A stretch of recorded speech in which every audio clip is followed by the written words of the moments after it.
Drake turns 38. Whether you like him or not, dude has a lot of hits. He's super famous, but he was part of a really big beef this year. Whether you care or not, it was huge. So big, especially with young kids, man. And they really chose a side. Kendrick Lamar won the war, and it kind of ruined Drake's reputation a little bit. You know, what's sort of funny when you think about it, Drake turns 38. There's some people that remember him from like the Degrassi days. So Drake's been a part of a lot of people's lives for the last 20 years or so. What really stuck the fork in it and really ended the war? They're Not Like Us, because that song just became a rally cry, basically an anthem for a younger generation. That song comes on and kids, you know how, Rich, you love Sweet Caroline, you can't resist it? If that song comes on, these kids go wild, dude. And it's a great song. That song is so big that it single-handedly got him a halftime show. It's insane, okay? And that's all like a diss track against Drake. So it got us thinking, what are some other memorable beefs on his birthday? Ones that come to mind for you. It could be a legendary WWF one. It could be one that happened in sports. It could be one that happened in pop culture. Let's unlock some memories. Let's chop it up at 877-99 on Fox. Well, like I gave the little tease. How about a current one that sort of put the WNBA on the map in a different level? Caitlin Clark and Angel Reese, who I teased is now the first WNBA player that's going to have her own signature shoe with Reebok. In fact, I looked it up because I was pretty sure of it, but there's no current NBA player with an exclusive Reebok deal, so she is the face of Reebok now. Wow. Angel Reese. So Those shoes better light up. LA Gear style. No, they should have those little pumps. Bring that back. Old school Reebok the basketball pump. But you know what? She always said there was no beef. But we saw a little animosity. We saw some back and forth on the court. You know, she was pointing at the ring. There was definitely something that inspired the storyline for sure. And Rich, I know we're going to go to the phones here, but since this originated from Drake, got to go back to early hip hop beefs. Of course, one of the most famous, probably Tupac and Biggie. Yeah. East Coast, West Coast. Jay-Z and Nas was a big one. Oh yeah. And before all that, we had LL Cool J versus Kool Moe Dee. Jack the Ripper, Let's Go. As little kids, we were so excited when these two Yo MTV rap stars were going at it. That's all legendary stuff right there. And then there's some other ones not so legendary. Like 50 Cent has a bunch of beef with Diddy, Ja Rule, right? So there's lots of beefs in the rap game. Yeah, Eminem's been a part of Diddy's, a few. Diddy's feud with Ja Rule is I feel like Eminem has beef with Christopher Reeves. He brings him up so much. No, but it's wild to me. The 50 Cent beef with Ja Rule was so cool that he would buy tickets to Ja Rule shows, all the front row seats, so that when the concert would happen, no one would be sitting in the first 20 rows. That's awesome. True story. And by the way, not to name drop. Henry Winkler's a friend of ours, right? We haven't seen him in a long time, but he's good old Uncle Henry. Like Henry Winkler. If anybody doesn't like you, we don't like them. You're like the nicest guy in Hollywood. He's like the nicest guy we ever met, right? We asked him if he ever had a beef with anybody, and you'd be so surprised to hear who he had a beef with. Do you know who it is? He has Henry Winkler. Any guesses? You could ask anyone. Hey, let me tell you something, Cunningham. It wasn't with Potsy. It wasn't with the big ragu. We were like, Henry, you're like the nicest guy. Oh, but let me tell you, I had a problem. That's good. Wowie zowie, did I have a beef.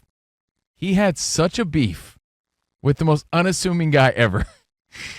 He and, let me tell you, Tom Hanks. You know they really hated each other? They really had serious animosity toward one another where they almost threw hands because of an episode they were in. But Tom Hanks was on Happy Days. No, but it all then compounded when Henry Winkler was supposed to be somehow involved in one of Tom Hanks' odd movies, Turner and Hooch. Yeah, he was the director. And he was supposed to be the director of the film. Winkler was sort of pushed out via the recommendation of Tom Hanks. Tom Hanks. And that is the pushed me out. The most unlikely feud ever. I never forgave him. And apparently, like, they almost went to blows and they hated each other. And they're like the two nicest dudes in Hollywood. Tom Hanks was supposed to play the water boy. No, I'm just kidding. No, but you could be He was like Tom replaced by Hanks, like, Adam Sandler. I'm the nicest guy. They And are then- both extremely nice And then dudes, Harry's like, seemingly. I'm nice. They fought over who's the nicer guy, it seems like in my mind. But it's a weird beef that we know firsthand about. Let's hear them. Your favorite feuds. We'll start with Patrick in Illinois. You're on with CNR. What's up, man? Sports, entertainment, music. What's your favorite feud? Your beef. All right, well, Danny G kind of stole my thunder because I was going to go with Tupac and Biggie. But, I mean, that's legendary, yeah. yeah, oh, yeah. There's a ton of them with between the Yankees and the Red Sox. The one that always comes to my mind is when Pedro threw down Don. Yes. Oh, that's the best. Yes. Don Zimmer deserved Yes. it. That's a good one, Patrick. That was so good, man. He just took his pumpkin head and just threw him to the ground. Oh, man, I'm just thinking about, you know what I thought he was going to say? And that's probably the number one answer for sure. Elder abuse. But I thought he was going to say, yeah, I know. I thought he was going to say Alex Rodriguez and Veritek, because Veritek hated Rodriguez, man. And remember when they got into a fight? A lot of people had beef with A-Rod back then. Can I give you one from our childhood that I always took a stance on? Because here's the thing. A good beef will develop this. Beef. It'll develop your hatred for the person that your guy doesn't like for no really good reason. Like, I hate Jay Leno because as a kid, I loved David Letterman. I was the Letterman guy. There's no reason why I don't like Leno other than I'm a Letterman guy. So I was like, F Leno. Isaac. Did you boycott Doritos? But also, did you read the book The Late Shift? No. Read it tonight. You'll be obsessed. Just mark it down. The Late Shift. Well, it's that's all why about that. Rich never wears denim outfits because he just hates Leno so Yeah. much. He hates denim shirts. And fast He cars refuses and to old drive cars. cars. He Yeah, just yeah, walks. he hates it. He hates it. I'm sure Leno's a great dude, and then he did that to Conan, who I also admire. Oh, yeah. So, like, to me, Leno, I don't like him because I admire the people he's feuded with, Conan and Letterman. They actually wrote another book about that whole deal by the same guy who wrote The Late Shift. Jeez. All right, let's get to your calls at 877-99 on Fox. Who else we got? We got Trey. Trey in Trey Vegas. in Vegas. What's up, Trey? What up, Trey? Hey guys, how you guys doing? We're good, man. What's on your mind?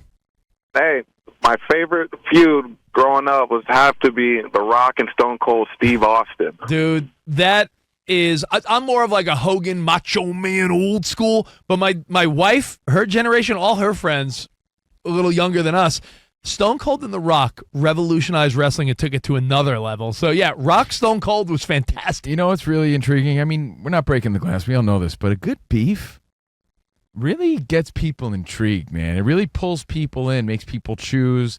You know, you're talking about wrestling right now. I mean, that's why you tuned in. Honestly, it's a formula that works. It really does. Can I give you a good it's feud? Like, yeah, Coke and Pepsi's beef. Like, we love that. Dude, you know who has a beef right now? Habit Burger and In-N-Out Burger here in L.A. Like, they're creating a beef, pun intended. Literal beef. And people are like, yeah, I'm Team Habit. No, I'm Team In-N-Out, bro. And people love that, man. People love a good beef. I would love your thoughts on it because you're a big music guy, Covino, but how about a beef, a feud that just ended because they're back together and going on the road? Oasis, the Gallagher brothers. Yeah, there's always the musical beefs for sure. Yeah, I like Oasis, Yeah, man. How about Pink and Christina Aguilera? So, yeah. Wait, but they collaborated on Lady Marmalade, right? Didn't Yeah, but they don't like They each don't like other. each other? No, they don't like each other. Where's Let's go all my back. soul sisters? Let's go back to Peter in Florida. You're on the Covino and Rich show. It's Drake's birthday. He was part of one of the most recent legendary beefs. What's up?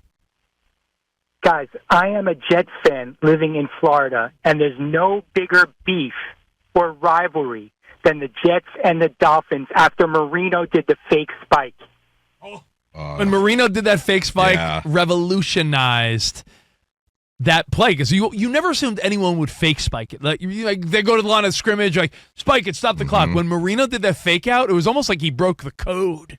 You know, you could move on from beef too, but you never forget beef. Like, yeah, we had beef back in the day, and that's always there. It's always there. And here's a rule that I want to live by.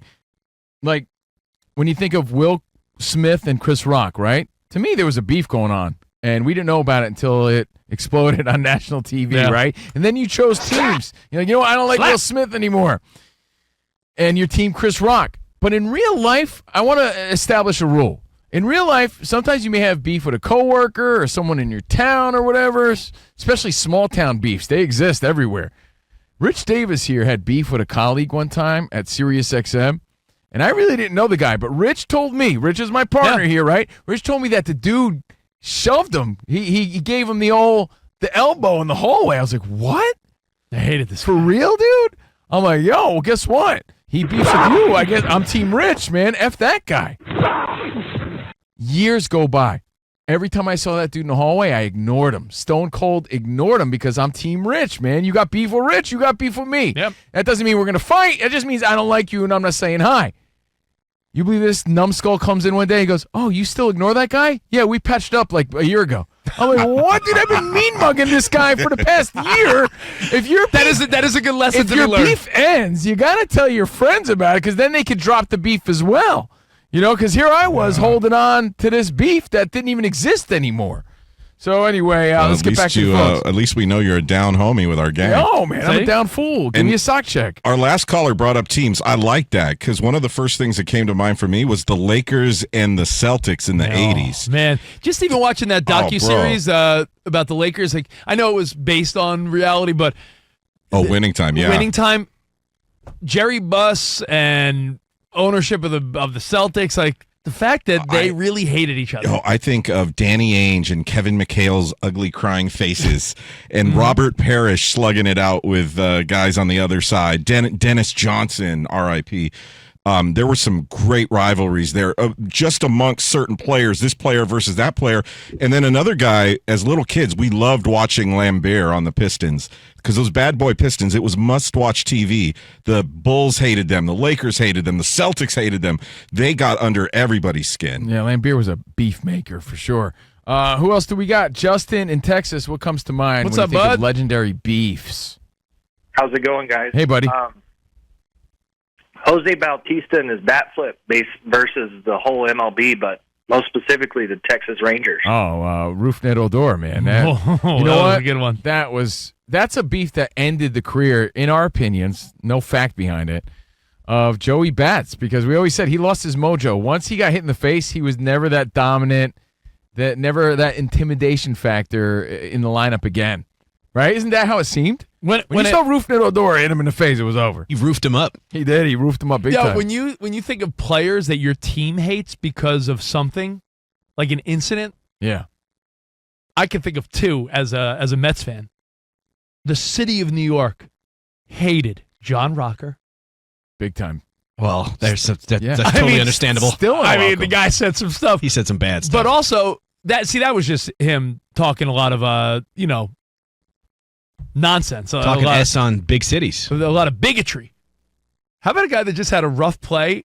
He broke Ruben Tejada's leg when he was on the Dodgers. Chase Utley was like enemy number one for New York for a while. Yeah. Like whoever was like everyone but he hated also, Chase Utley. I mean, Chase, depending on if he was your team or not, you liked him, but there's a little sense of arrogance with that guy. Oh, yeah. Plus, he played for the Phillies, which are a natural rival of the any Mets. New York team. So people are not going to like that arrogant sort of dude. What about, even though they're divorced, they both have feuds with Taylor Swift. Kanye West and Kim Kardashian both have separate and together feuds with Swift. That's a really good one, man. I mean, everybody knows that. Up until Everybody recently, remembers that her one. last album, isn't there like capital letters in a song and they spell out like F Kim or something like that? Yeah, I mean, yeah. that's not over. Maybe it's us drinking the Kool-Aid, falling into what we already said, a blueprint that works all the time. It gets people invested, it gets them involved. And we're the suckers for falling into it every time. Well, speaking of getting involved, would Nancy Kerrigan, Tanya Harding count? It's a great one. Yes. Love it. Yes. Love it. I mean, think about this too. How many Why do you think Isaac's here today? He did that to Dan Byer. No. But we've been the recipients on the radio side of things where we're very keen on. They're trying to start a beef with us right now, and sometimes you want to back off on it, but sometimes you want to lean into it too because you know that it's good for ratings, it's good for radio. And how many times, as a radio fan, have you heard a radio beef developing between hosts? Just as a listener, I've heard it for years. Yeah. I got one. How about Michael Crabtree and Aqib Talib? ripping the chains off, all that. That is a good one. That carried Maybe on a short-lived for one, seasons. but it was still because it got physical. You're ripping guys' jewelry off. Robert in Queens. What's up, Rob? You're Hey, on the buddy. show. Hey guys, always great listening to you guys. Thanks, man. Getting back to WWE, the screw job ending in Calgary. Shawn Michaels, Bret Hart, and Vince McMahon getting spit on by Bret Hart. You know, they talk about that specifically on the new McMahon documentary on Netflix. It's fantastic. Definitely worth the watch if you could fit it in this weekend with all the action going on. That's a top level one. Vince McMahon and Bret Hart. Yeah, that's a legendary beef. Know what that reminds me of? Yogi Berra and George Steinbrenner. Yogi Berra and the Yankees. Good one. Because what Bret Hart meant to the WWF and their relationship, and then him coming back and things like that. Yogi Berra had such an issue with Steinbrenner, because of his coaching. He was let go. He'd never come back again, and they finally brought him back as an old man. What? 10, 15 years later? I don't even know how long it was, but it felt like forever. Talking about beefs wrapping up old school and 50 hits. You know who I have beef with? I have current beef with Hannah and Ramses from Love is Blind. Yeah, but I want to karate kick both of them. Is that okay? We were trying to decide who's worse. If you watch Love is Blind I season got 7, beef. is it the dude with the braid Ramses, or is it Hannah who's if you end up with a woman like Hannah? I'm Team Dorka. Team Nick Dorka here. I never thought I'd say that. If you don't know what we're talking about, that's fine. It's a show on Netflix, Love is Blind, and there's two, in my opinion, villains that need a good talking to. Have you seen what's going on with Tyler, though?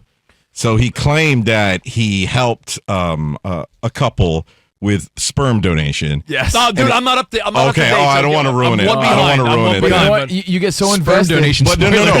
But Rich, I know, this is not on the show, though. I know. My wife. Is what my wife told me that it wasn't just a donation. He, let's just say, he did it in person. Let's just say, that there's some pictures of him with those kids on Christmas. Wow. There's a guy, Isaac. I know you're big into the reality world, but there's a dude who claims I have kids. I didn't tell you about that. Oh, it's not because I'm like the father. I was kind enough to donate my sperm, and it turns out one of the kids is like, it's not like he donated sperm. He got with the girl and got pregnant. He was with the mom for two of the kids in the El Natural way. Oh my God! I guess they didn't want to fill out all those forms. Yeah, I know. Yeah, that was way too difficult. Isaac? Well said. You know what? We're talking about feuds. I got a LL Cool J one really quick, what you Rich, got? since we just played a song. Yeah. Besides his famous battles with Kool Moe Dee, how about on the movie set of Any Given Sunday? That came to blows. That got physical to where they had to call the police. It's a famous story, with Jamie Foxx. Jamie Foxx and LL Cool J threw down on set. That's a big one. I've heard that told from both sides. In fact, they don't like each other. Right. Supposedly, LL Cool J knocked Jamie Foxx out with a right hook. Till this day, I think they still got some beef. And we bring this up because it's Drake's birthday. He's 38, and he was part of a huge beef. That kids today, that was today's generation of Biggie, Tupac. Yeah. But again, it just ended in great lyrics and great songs. Yeah, luckily no one died. We're going to go to Isaac in a second. Let's go rapid fire. I want to just add 3 in there real quick. I won't even explain. Nicki Minaj, Cardi B. In the hip-hop bossa world, they don't like each other. How about the Rocket and Piazza? Would you say they had a little beef? I think they did. Vin Diesel and Dwayne The Rock Johnson apparently hate each other, and that's all from the Fast and the Furious movies. Yeah, I've heard of that. And my favorite, I'm going to say this is number 1 because he shouted her out in a presidential speech. Trump and Rosie O'Donnell. That was a famous she one. got dissed on a presidential stage. If that's not a feud, I don't know what is. That was a famous one for sure. Everyone except Rosie O'Donnell. Now, on a Throwback Thursday, a lot of people chiming in. We appreciate it. Rich, you got your solar power parlay coming up, so we got to do a little crossfire, rapid fire, bang, bang, bang, 877-99 on Fox. Let's go. Frank Lancaster, what's up? Hey, I'm thinking about the beef that Bill Cosby and Richard Pryor had. Yeah, you know what? I didn't know much about it, but I had heard they weren't Clean comic calling out the dirty comic. That's true. Dave in Maine. What's up, Dave? Hey, what's happening, guys? Oh, Rerun and Rerun had Dwayne? beef with Dwayne. Yeah, I remember. No, Rerun had beef with the Doobie Brothers. What's up, man? What you got? Hey, all right. So I don't know how many people know this, but Ted Knight, as the judge in Caddyshack, really was at odds with Dangerfield. Really? I'm a fan of both. Didn't know. He must have inside scoop. Trip, Vegas, rapid fire, go. Hey, 3 quick ones. Amber Heard and Johnny Depp. Oh, good one. Peter Griffin and James Woods. And then the third one was when the first time that Dion came back to play Atlanta, and him and Andre Rison just broke out in a fight. Oh, I think you were going to say Dion and Tim McCarver I always loved. Yeah. All right, John in Virginia Beach. John, what's up? Hey, how's it going, guys? Love the show. Thank you. What about Veterans Stadium? Eagles fans versus the world. And Santa Claus. Victor in Texas. What's up, Vic? Keeping up with the music, the founder of Napster versus pretty much the music industry. I remember that beef. We all know how that ended. Yeah. I would say Napster and Lars. And I was going to say Metallica. Justin in Illinois, wrap it up. What's up? How's it going, guys? We're good. You guys already said Aqib Talib and Michael Crabtree. Michael Crabtree also had beef with Richard Sherman, and I'd also say Josh Norman and OBJ. Those are all good ones. You know, as a Niners fan, I went from hating to loving Richard Sherman because of that exact feud. So